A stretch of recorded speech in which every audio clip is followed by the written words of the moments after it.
Amém. Podeis vos assentar. Falando em tesouro, vamos abrir nossas Bíblias, o nosso tesouro, no primeiro livro dos Reis, capítulo 10, para ler sobre tesouros. Primeiro livro dos Reis 10, de 14 até o final do capítulo.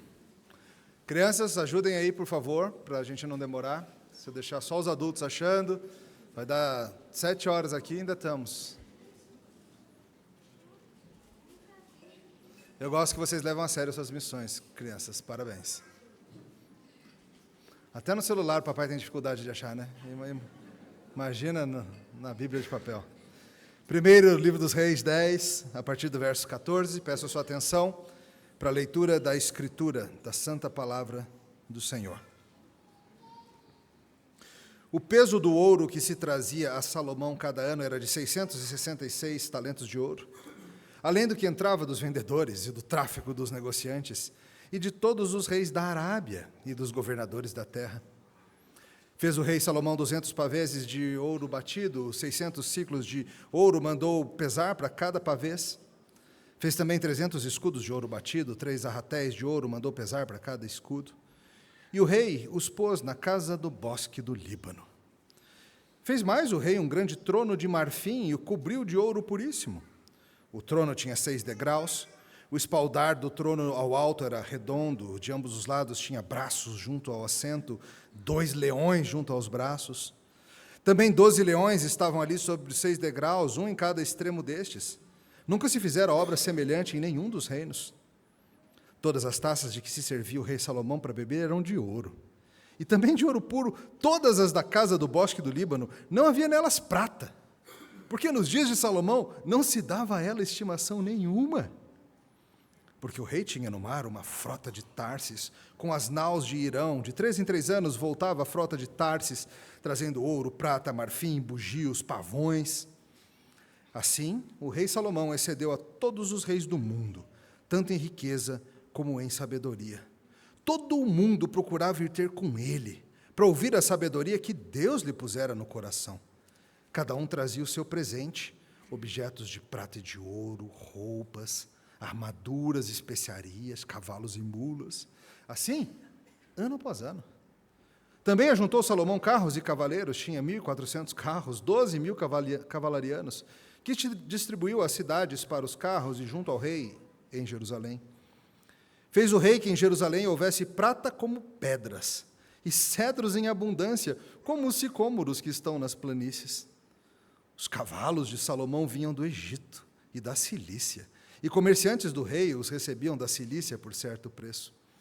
Importava-se do Egito um carro por 600 ciclos de prata, um cavalo por 150. Nas mesmas condições, as caravanas os traziam, os exportavam para todos os reis dos heteus e para os reis da Síria. Até aqui a palavra de Deus. Oremos. Senhor, louvado seja o teu nome por essa palavra que é mais valiosa do que o ouro. E hoje, ao considerarmos a riqueza do rei Salomão, pedimos que o Senhor trabalhe em nossos corações e nos dê sabedoria para viver. Em nome de Jesus. Amém. Ouro é sinal de riqueza, mas também pode ser considerado uma desgraça. Começa assim um dos inúmeros vídeos que eu vi esta semana sobre Serra Pelada e a corrida do ouro brasileiro. Assisti a vários desses pequenos documentários, você encontra no YouTube, e eles são recheados de frases como o local, Serra Pelada, o local onde a humanidade foi deixada de lado. E o 38 se tornou o medidor do conflito. Foi na região de Carajás, estado do Pará, onde foi descoberta uma montanha de ouro. E a semelhança do que se passou no Velho Oeste dos Estados Unidos, começou uma corrida por ele.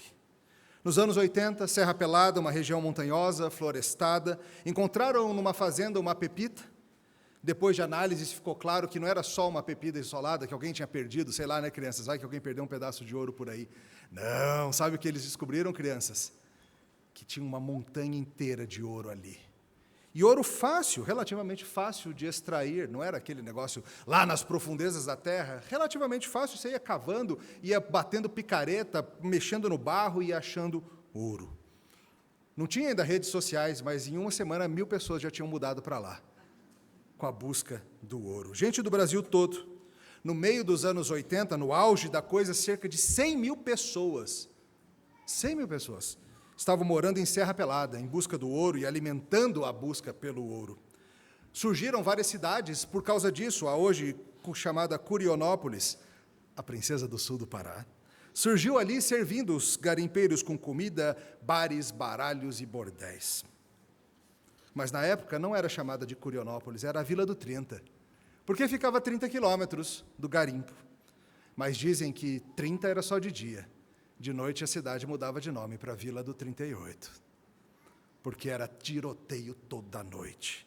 E era como se resolviam as desavenças da cidade. Brigas por mulheres, brigas por bebida, brigas por ouro, brigas por tudo, brigas por nada.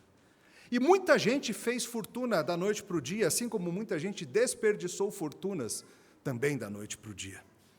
Numa das matérias que assisti, feita em 1984 por aquele repórter, o Marcelo Taz, que na época ainda era bem cabeludo, ele mostra o dia a dia do garimpo da vila, e numa das entrevistas, ele entrevista um jovem garimpeiro, ali de olhos brilhantes, boné de revista adulta e sorriso besta no rosto, e o repórter pergunta para o garimpeiro: o que você vai fazer com a sua grana?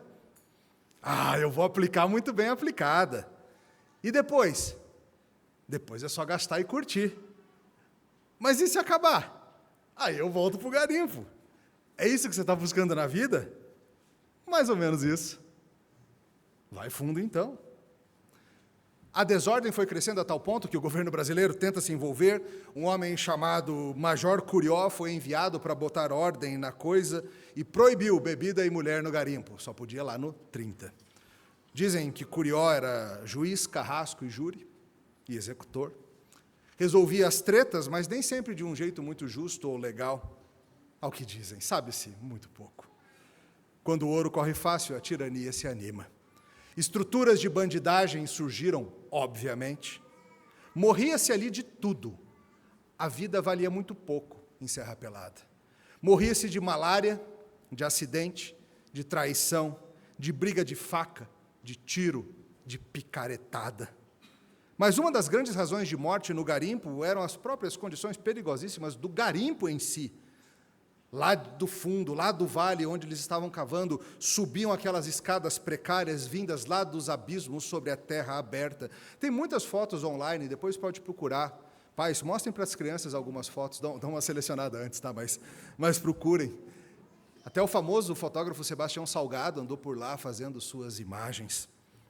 Lá de baixo subiam os homens carregando nas costas sacos de barro naquelas escadas precárias por centenas de metros. Eles eram chamados os formigas, que vinham lá da terra carregando que nem formiguinha. E estima-se que 2.000 deles morreram nesse processo, em quedas. Caiu mais um, caíram 10 hoje. Esse barro era, então, claro, processado, tentava-se ver se tinha ouro, às vezes tinha, às vezes não.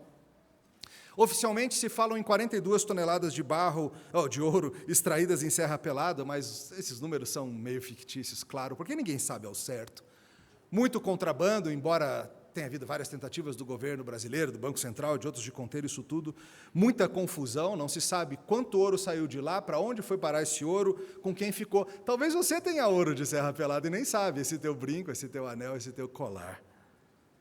Cavaram com tanta cobiça, parece coisa do Senhor dos Anéis, cavaram com tanta cobiça e tão profundamente que estouraram lençóis freáticos e tudo aquilo hoje virou um grande lago. E não tem mais como cavar ali. Talvez tenham apenas arranhado a superfície de toda aquela montanha de ouro.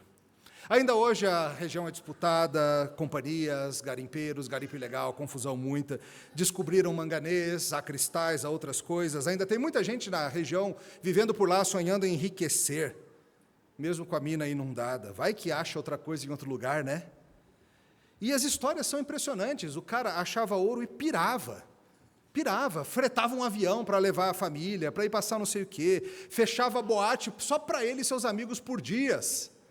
Aí chegava um outro garimpeiro e pagava mais e reabria a boate para todo mundo, enchiam os dentes de ouros. Muitos largavam as famílias e se mandavam para lá por anos. Sumiam no mundo, intencionalmente ou não. Muita glória e muito pecado e muita maldade também. Porque quando você pega a febre do ouro, você só vê dourado. E se você precisar pintar as ruas de vermelho e sujar as mãos de vermelho, fica um dourado vermelho tão bonito. E você vai. O Tass conclui a sua matéria dizendo assim: mais uma vez a nossa brava gente brasileira em busca das riquezas desse berço esplêndido, simbolizada nas cores da nossa bandeira nacional. Para isso já derrubaram o verdinho, já sujaram o azulzinho, e agora, por que não, vamos vender os raios fúlgidos do amarelinho. A febre do ouro brasileira. Mas claro, você sabe, essa tristeza e confusão não é exclusividade nossa. Quantos cenários semelhantes ocorreram nesse mundo, no Velho Oeste americano e a sua famosa corrida do ouro, ou em Minas, na África, Minas não somente de ouro, mas de diamantes, ainda hoje produzindo muita maldade. Ou quanto ouro das nossas antigas Minas Gerais foram parar em Portugal, Inglaterra, em outros cantos. Ouro é um perigo. Ouro faz até sábio ficar louco. No finalzinho, o Tass pergunta para um outro garimpeiro, e essa é a pergunta: você sabe para que serve o ouro? E ele fica assim, sem graça, e tenta uma coisa e tenta outra, até que ele diz: sei não. E hoje eu vou perguntar para você, tá? A mesma pergunta. E hoje a gente vai acompanhar o que a Bíblia diz sobre isso. E hoje, em resumo, veremos que o ouro pode ser algo bom e glorioso, se servir a Deus, mas pode ser destrutivo e te afastar do Senhor. Esse é o alerta. Vamos ver isso em duas partes. A primeira delas, claro, começaremos vendo as benesses, a glória e a bênção das riquezas e do ouro. Vamos ver o comecinho do texto de novo. Olha o verso 14, as medidas impressionantes. O peso do ouro que se trazia a Salomão cada ano era de 666 talentos de ouro, além do que entrava dos vendedores, do tráfico dos negociantes, dos reis da Arábia, dos governadores da terra. Fez o rei Salomão 200 paveses de ouro batido, 600 ciclos de ouro, mandou pesar para cada pavês. Também escudos de ouro batido, arratéis de ouro. O rei os pôs na casa do Líbano. Fez o rei um trono de marfim, o cobriu de ouro puríssimo. Pula ali para o 21. Todas as taças de que se serviu o rei Salomão para beber eram de ouro, e também de ouro puro, todas as da casa do bosque do Líbano. Não havia nelas prata, porque nos dias de Salomão não se dava a ela estimação nenhuma. No último sermão falamos sobre os interessantes eventos e misteriosos da vinda da rainha de Sabá. Falamos bastante sobre isso, a visita daquela rainha de uma terra distante para ver a glória do reino, para ouvir a sabedoria do rei. E ela foi embora impressionada com aquilo que viu. E hoje o autor nos conta mais sobre o que ela viu. O que tanto impressionou essa mulher, essa rainha? Para impressionar uma rainha não pode ser coisa pequena, não. E essa riqueza serve sim para nos impressionar, ao mesmo tempo que mostra algo da glória e do coração do homem por detrás disso. Aqui o texto nos conta mais da glória do rei Salomão, das coisas que a rainha de Sabá e tantos outros conheceram. E o tema, como você notou, obviamente, é ouro. Quantas e quantas vezes o termo aparece? Ouro, ouro, ouro, ouro para todo lado. E o objetivo é te deixar meio bobo mesmo. É cheio da glória e da riqueza desse mundo. O primeiro verso já nos fala de muitos e muitos quilos de ouro que chegavam ano a ano. Alguns dizem que isso foi a receita recorde do ano, outros dizem que isso era a média anual. Seja quanto for isso aqui, queridos, nós estamos falando mais ou menos, pelas medidas de peso, em 20 toneladas de ouro por ano, chegando ali. Metade da extração oficial de Serra Pelada, por ano, chegava ali, sem ter extração. Chegava por fontes diversas, de comércio, disso ou daquilo. Nós estamos falando de centenas de milhões de reais por ano, se a gente colocar em termos de hoje. Chegando em Serra Pelada. Chegava lá, não era de lá. A Serra Pelada do Reino de Israel, onde uma montanha de ouro se vê e vidas se animam. Isso vinha de várias formas, isso vinha de navio, isso vinha de negociações, isso vinha do lucro de negócios com gente da Arábia, do Egito, da Cilícia. Lembra que eu expliquei para vocês em outro sermão que o reino de Israel estava estrategicamente colocado nas principais rotas do comércio da Mesopotâmia para o Egito, E eles armaram postos de forma que tributos eram pagos, impostos eram pagos, e Israel ia enriquecendo. Além disso, a cada 3 anos, a frota de navios aportava em Társis, os navios que eram parceria com o rei Irão. Os do Líbano eram melhores em navegação, e de 3 em 3 anos eles chegavam. E os árabes jogando dinheiro para cima de Salomão. Árabes, há milênios jogando dinheiro para cima. A gente volta a eles já já. Coisa de louco. De onde vem todo esse dinheiro? Não vinha de Minas Gerais, que a gente saiba, né? Vai que chegaram os navios de Salomão aqui no Brasil. Não vinham também do Pará, vinham de Ofir, que não sabemos onde é, de vários outros lugares longínquos. Mas note que isso aqui é lucro. Saber fazer comércio é algo que está no sangue salomônico, é o que dizem sobre essa turma. Bons de fazer ouro. O verso 24 indica mais uma fonte de ouro, os presentes. Todo mundo ia ter com ele para ouvir a sua sabedoria famosa que Deus lhe dera, e levavam presentes. Não parava de chegar gente trazendo presente para ele. Objetos de ouro e de prata, roupas, armaduras, especiarias, cavalos, mulas, ano após ano. Salomão já era riquíssimo e não parava de ganhar presente. É assim mesmo, não é? A gente sabe como é isso, aquela pessoa que já tem é a pessoa que não para de ganhar, já viu esse tipo de coisa? Outro dia mostraram lá na Arábia Saudita, onde vários jogadores têm ido viver suas carreiras, um jogador brasileiro chamado Fabinho, que foi transferido dos Reds, do Liverpool, foi lá um dia, foi para ganhar uma fortuna maior do que a fortuna que ele já ganhava na Inglaterra. Saindo de um jogo, um jornalista lhe dá, em gratidão por sua boa atuação, um relógio Rolex de dezenas de milhares de reais. Assim, toma, aqui um presente para você. Um presente por ele ter jogado bem. E Fabinho pode comprá-lo com o dinheiro da semana. Sabe aquela semana que já está apertado, você fala, o dinheiro para a semana é esse, gente. Só pode gastar isso essa semana. Passou disso é miojo, e pronto.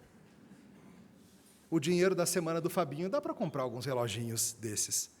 Mas nem precisa, porque um jornalista que gostou da sua atuação te dá um de presente. Parece o que acontece na Serra Pelada de Israel. Salomão já tem todo o ouro que ele precisa, mas ele não para de ganhar ouro.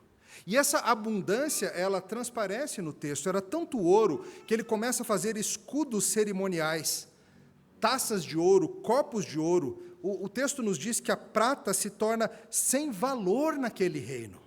Mais adiante ele fala que a prata no reino de Salomão se tornou como que nem pedra. Ah, olha a prata ali, pedra, deixa essa pedra aí, crianças. Sabe, às vezes as crianças querem pegar uma pedra para levar para casa, né?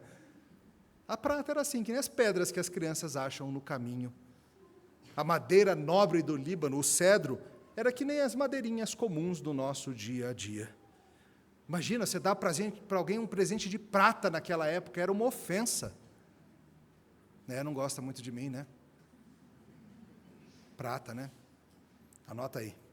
E o que ele fez? Ele fez esses pavês de ouro. Ele fez um pavê de ouro. O que é isso, gente? Esse termo significa um escudo bem grandão, talvez da altura de uma pessoa. Crianças, sabe no Natal, quando aquele tio meio chatinho, que a gente chama de tiozão, faz a piada do pavê? Ele chega lá e tem a sobremesa e ele fala, e aí? É pavê ou é para comer? Aqui é sua vingança, crianças. Porque esse pavê é pavê mesmo. Não é para comer, é para guardar, na verdade. E agora, tiozões, chegou o dia da vingança.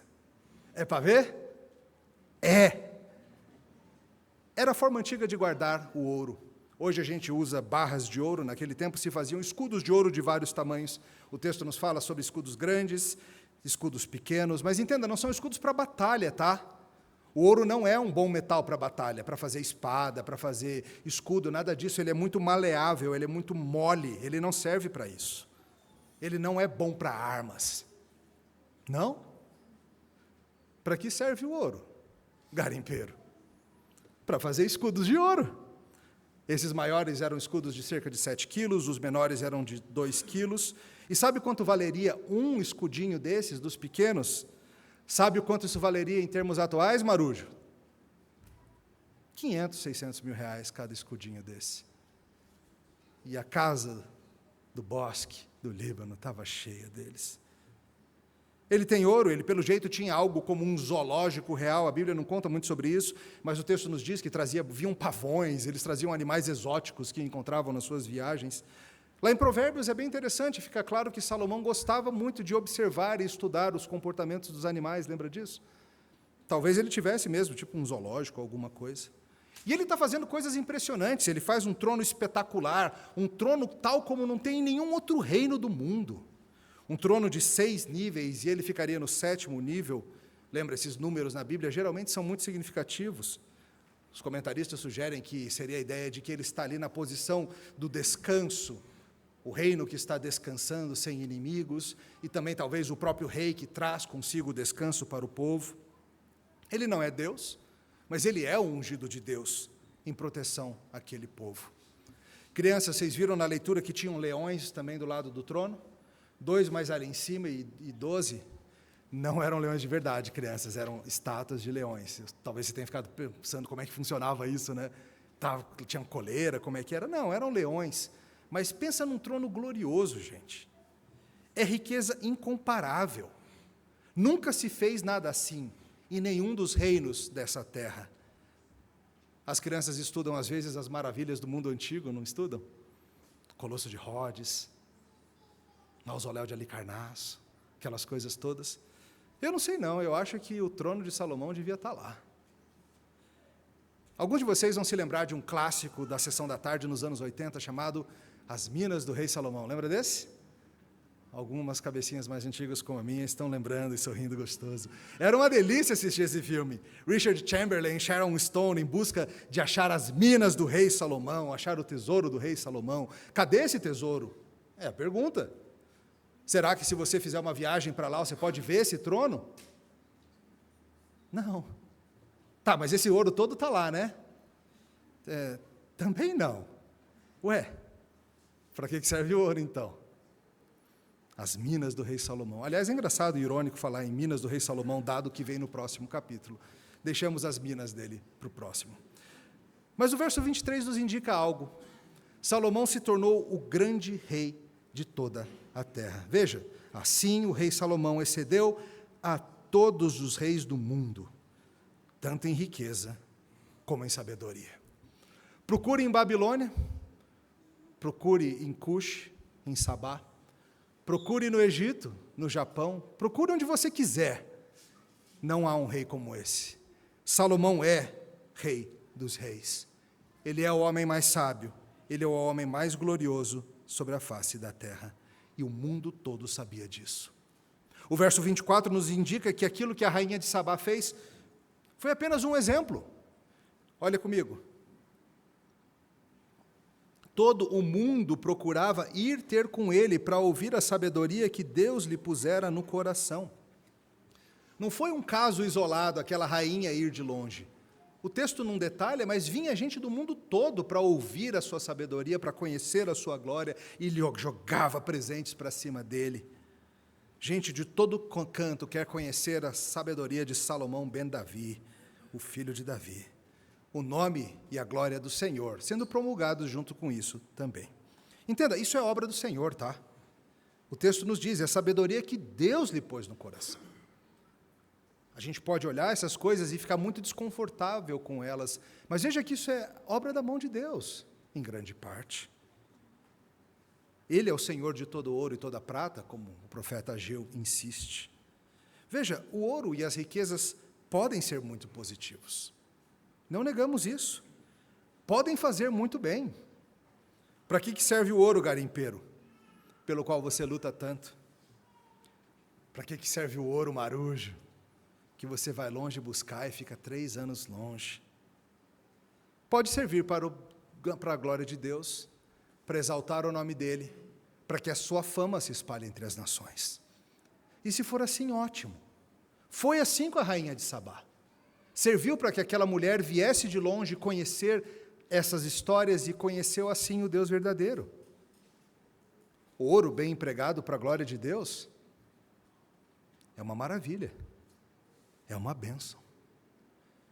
Para que serve o ouro que você busca, meu irmão garimpeiro, minha irmã maruja? Só para fazer escudos no seu portfólio e ficar lá impressionando todo mundo? Veja, a Bíblia tem, sim, uma visão positiva do ouro, embora cautelosa. Vários autores tratam disso. Philip Ryken, por exemplo, nos lembra que o processo de santificação é comparado a quê? Ao ouro sendo refinado, ao ouro sendo tratado e ficando mais puro. A Bíblia é comparada ao ouro no seu valor, nós lemos isso hoje no Salmo 19. Aliás, diz que vale mais do que o ouro. Então, sim, riqueza tem sua utilidade, riqueza tem seu lugar. O apóstolo Paulo, certa vez, falou que seria bom se todos pudessem trabalhar para produzir riqueza em excedente ao que precisam. Para quê? Para poder socorrer os outros, poder ajudar os que têm necessidade. Essa riqueza de Salomão, queridos, ela é, ao menos em parte, promessa que Deus fizera para ele. E ela serve, sim, para mostrar a glória do Senhor, Criador do ouro e da prata. Você tem muito ouro? Pense bem acerca de onde ele veio. Deus pode ter usado o seu trabalho, pode ter usado herança, pode ter usado um golpe de sorte na Mega Sena. Seja como for, veio da mão dele. Não é seu, nem para a sua glória. Nós não somos reis em Jerusalém ou em Serra Pelada.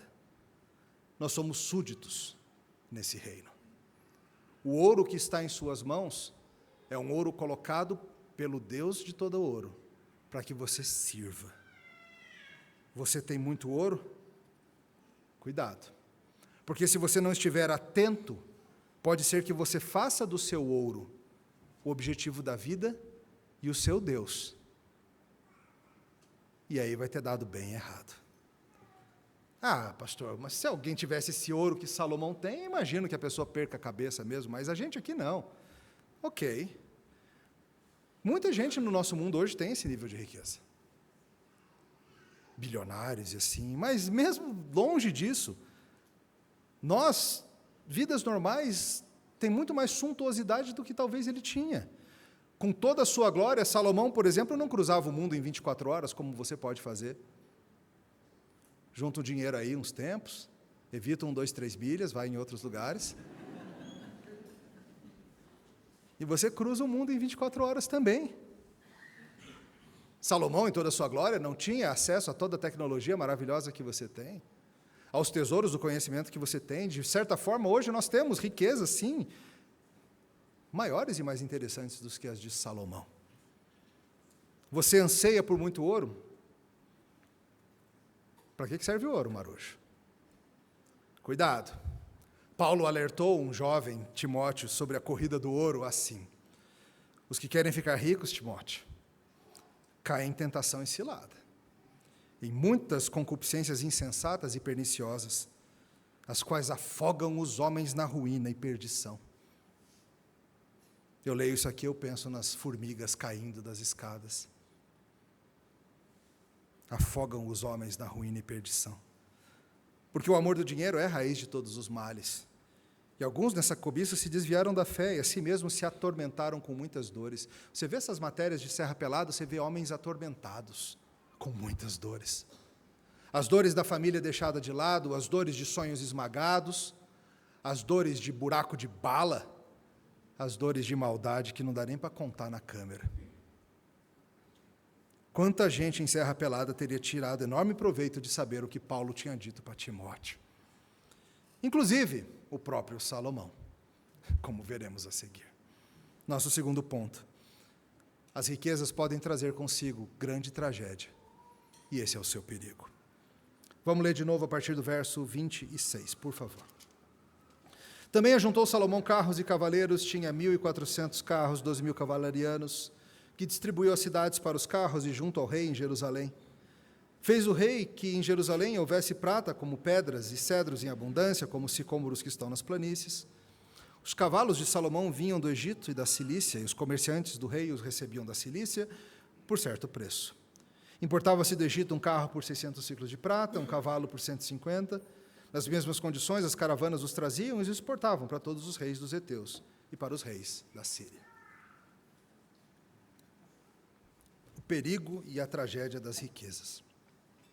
Veja, um olhar mais atento ao texto vai nos mostrar que tem algumas coisas estranhas aqui nessa luta pelo ouro. Salomão se lançou de cabeça na busca pelo ouro, e querendo mais e mais, ele começou a dar passos para longe do caminho do Senhor. Hoje no culto nós lemos Deuteronômio 17, eu vou ler de novo alguns versículos para vocês. Mas a lei do Senhor dizia assim: quando entrares na terra que te dá o Senhor teu Deus e a possuíres, e nela habitares, e disseres, estabelecerei sobre mim um rei, como todas as nações que se acham em redor de mim, estabelecerás com efeitos sobre ti como rei aquele que o Senhor teu Deus escolher. Homem estranho que não seja dentre os teus irmãos, não estabelecerá sobre ti, e sim um dentre eles.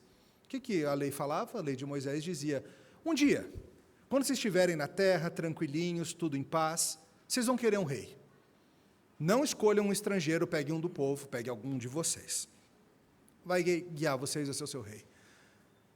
Verso 16 traz o porém. Porém, este não multiplicará para si cavalos, nem fará voltar o povo ao Egito para multiplicar cavalos.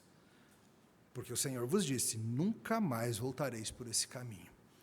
Tampouco para si multiplicará mulheres, assunto do próximo sermão, para que o seu coração se não desvie, nem multiplicará muito para si prata ou ouro.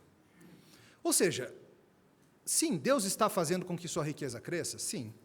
E isso traz benefícios para o reino e para a glória de Deus? Também.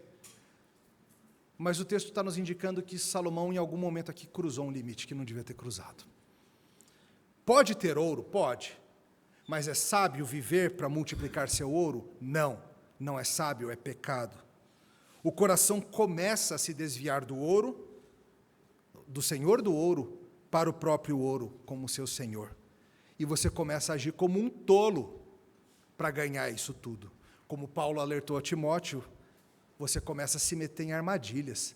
Você larga tudo e se manda para uma floresta no Pará, para viver com um bando de homem armado sedento por sangue. E você acha que isso é uma boa ideia. Tá, mas quanto ouro é ouro demais? Obviamente não existe um índice, o índice de reajuste de ouro excessivo, que é todo ano atualizado e divulgado pelas igrejas ou qualquer coisa assim. Não existe isso, obviamente. Isso é uma medida um tanto variável, mas é uma boa pergunta a se fazer. A pergunta é, quanto que basta para você? Marujo. Para que serve o ouro? Garimpeiro. Philip Ryken coloca assim, talvez seja difícil definir exatamente quanto ouro é demais, mas no caso de Salomão, esse ponto deve ter sido alcançado em algum momento entre seu primeiro e seu 50º escudo de ouro. Chegou um ponto que até o ouro estava virando que nem prata. Não valia mais nada. Interessante, vários de vocês talvez estejam sabendo de algo muito estranho, interessante, que anda ocorrendo no mundo do futebol profissional. Veja, há muito tempo que há mercados esportivos para onde os jogadores vão no final da carreira para terminar de ganhar o seu ouro. Por um tempo foi o Japão, onde atletas como Zico, Careca e outros foram jogar. Antes disso, o próprio Pelé tinha ido jogar nos Estados Unidos. Depois disso, China, Catar, Emirados Árabes foram pontos de interesse. Mas meio que de repente a Arábia Saudita apareceu com todo o ouro de Salomão. E está atraindo não somente jogadores acabados como Cristiano Ronaldo, mas jogadores ainda com muito... Entendi. Mas jogadores ainda com muita carreira pela frente. Inclusive surgiu um rumor de que Vinícius Júnior é o grande alvo deles para o ano que vem. E eu estou torcendo muito para isso acontecer. Eu quero muito que ele saia do Real Madrid. Seria muito bom para todos. Mas junto com isso vem uma conversa também. E essa polêmica se centralizou, claro, em quem? No nosso Neymar. Qual polêmica não centraliza nele, né? Mas em outros também. Porque agora os jogadores não estão indo lá, digamos, para fechar a carreira com chave de ouro. Eles estão indo bem antes, em plena atividade, no auge da forma física e técnica, por dinheiro e contratos inacreditáveis. Não só jogadores, mas treinadores e muitos outros. Muitos falaram que isso agora é abdicar da carreira pelo ouro. Porque ir jogar na Arábia, convenhamos, é meio que dar adeus ao jogo em alto nível e jogar numa liga de clubes mequetrefe com dinheiro impensável. É meio que abandonar a busca pelos grandes títulos individuais e coletivos, talvez até a seleção brasileira, pelo dinheiro. E claro, nisso surgem inúmeras críticas. Mercenários! E aí surgem as críticas às críticas. Hipócritas! Quem de vocês não trocaria seu emprego por um que paga 10 vezes mais e trabalha metade só do que trabalhava antes? Quem de vocês? E aí a pergunta é, para que serve o ouro, boleiro? Quanto ouro é ouro demais? O que você compra com 500 milhões de dólares que você não comprava com 100? Por que você está jogando uma carreira promissora para o alto, simplesmente para multiplicar o que já é muito, muito, muito, muito ouro? Mas quando a gente começa a ver dourado, a gente só vê isso. O ouro faz sábio virar tolo. Para que serve o ouro, boleiro? Jogadores e treinadores que ainda no auge da carreira agora estão ansiando por uma ligaçãozinha no seu celular vinda com um DDI 966, que é o da Arábia Saudita. Aliás, vocês que são bons de bola, se chegar uma ligação aí, que você não sabe o número e for 966 no começo, atenda. Pode ser o Al Nasser ou algum desses falando assim, nós vimos vídeos seus jogando no Jump contra a Redenção e você acabou com aquele pessoal, você não gostaria de vir aqui? Sei lá, vai que. Eu, pelo menos, ouviria o que eles têm a dizer. Agora, a questão é, você acha que isso não vai pegar seu coração, não? Você acha que você está imune à febre do ouro?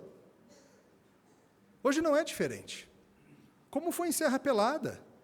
Pessoas como nós, que diante da possibilidade de enriquecer da noite para o dia, de se livrar de todos os seus problemas, largaram tudo e foram, e se precisar a gente deixa a família, a gente se coloca em situação perigosa, insalubre e até moralmente duvidosa. Louco, essa noite pedirão a tua alma. E o que você está preparando é para quem? Para que serve o ouro cristão? Não é só a busca pelo ouro e o fato de que ele pode se tornar seu Deus, é que para servir esse Deus você precisa fazer algumas coisas que você não devia. Você não devia. Os versos 26 a 29 mostram algo muito preocupante acerca do nosso rei Salomão. Ele está, nas palavras de um comentarista, se tornando uma espécie de traficante de armas do Oriente Médio. Sim, ele compra carros e cavaleiros de uma nação e vende para outra nação. Afinal, tem muito ouro em vender armas. O verso 29 fala dos preços, você viu aí? Importava-se do Egito um carro por 600 ciclos de prata, um cavalo por 150. Eu não sei se acharam bom o preço do cavalo, do carro. Eu não conheço a tabela FIPE de cavalo dessa época, o preço da carruagem. Mas o ponto é, ele está armando a própria nação, verdade, mas não é só isso que ele está fazendo. E não é segredo quanto se ganha em vendas de armamentos. O orçamento militar dos Estados Unidos, por exemplo, chega a $1 trilhão por ano. Quanta bomba você compra com 1 trilhão que você não comprava com meio trilhão? E não falta gente querendo enriquecer, produzindo e vendendo armamentos. E claro, isso gera mercado negro, isso gera contrabando, isso gera mercados paralelos, contrabando de arma, haja ouro. Para que serve o ouro, general? Salomão está intermediando entre egípcios e sírios. Ele importa, ele exporta, ele paga pouco e vende caro, ele se vale da sua localização geográfica privilegiada. Mas ele está armando povos que têm um histórico ruim com ele mesmo. Ele está armando os velhos captores, ele está armando nações inimigas, ele está botando arma na mão de gente que hoje é amiga. Será que vai continuar sendo? Será que é sábio, pelo ouro, você armar os seus potenciais inimigos? Será que ajudar os povos vizinhos a se armar não vai trazer problema não, Salomão? Está entrando ouro, né? Mais paveses na casa do bosque do Líbano. Vai pagar pavê? Salomão. E tem outro detalhe aí. A lei explicitamente proibia que fossem atrás dos egípcios para comprar os seus maravilhosos cavalos. Não voltem para o Egito. Nem metaforicamente, nem literalmente, não mexam com o Egito. Mas olha o verso 28. Os cavalos de Salomão vinham do Egito e da Cilícia, os comerciantes do rei recebiam da Cilícia por certo preço. Importava-se, 29, do Egito. Para Salomão enriquecer, ele começou a cruzar as fronteiras da lei do Senhor. Mas está dando certo, não está? Está funcionando?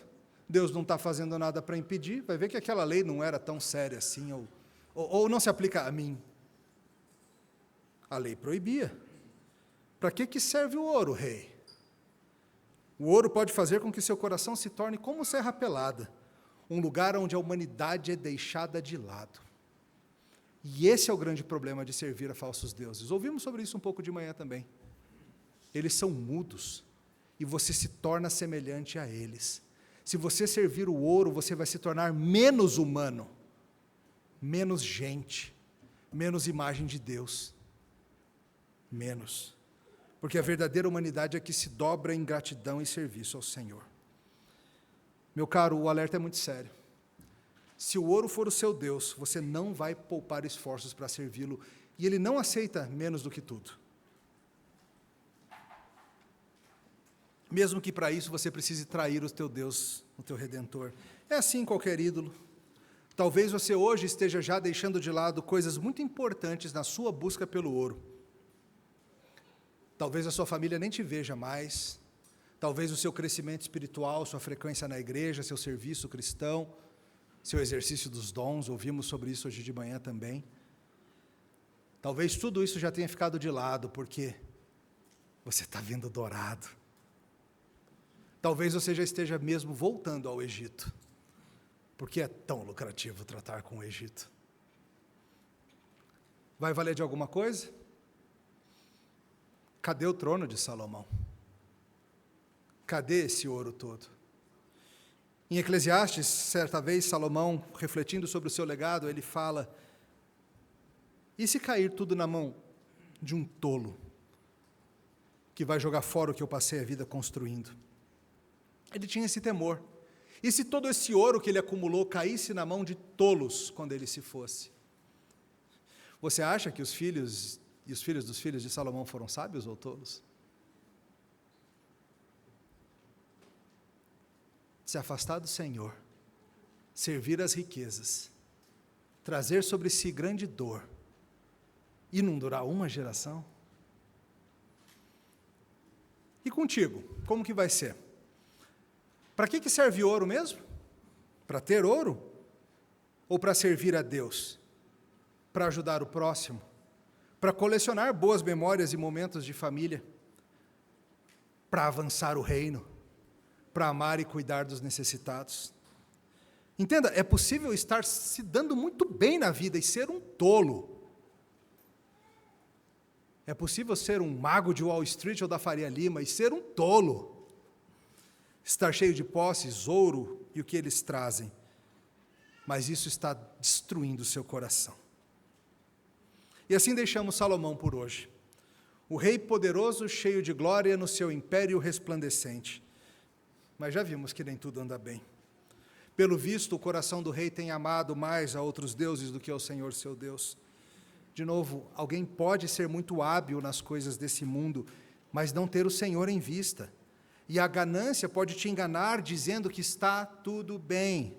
Aliás, esse é um enorme risco. Esse é o risco que a teologia da prosperidade botou na cabeça de um monte de gente. O equalizar riqueza com favor de Deus. Está tudo bem com Salomão, não está? Ele está cheio da grana? Não.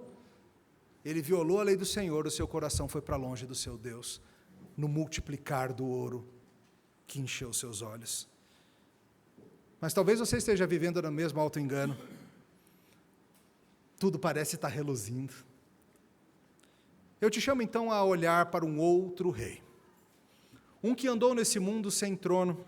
Aliás, como a gente canta uma de nossas canções, ele foi tropeçando até o seu trono. O seu trono era de peças de madeira em formato de cruz. Você acha que era madeira cara? A madeira da cruz? Você acha que era cedro do Líbano? Devia ser a madeirinha mais chulé que acharam ali. É só para matar esses carinha mesmo. Para que gastar dinheiro com madeira? E sim, ele ganhou ouro quando de seu nascimento. E sim, na sua cidade eterna haverá muito ouro. Mas ele sabia que a vida não é acerca disso. Ele sabia que a missão do reino envolvia deixar tudo isso e viver como quem não tem onde reclinar a cabeça.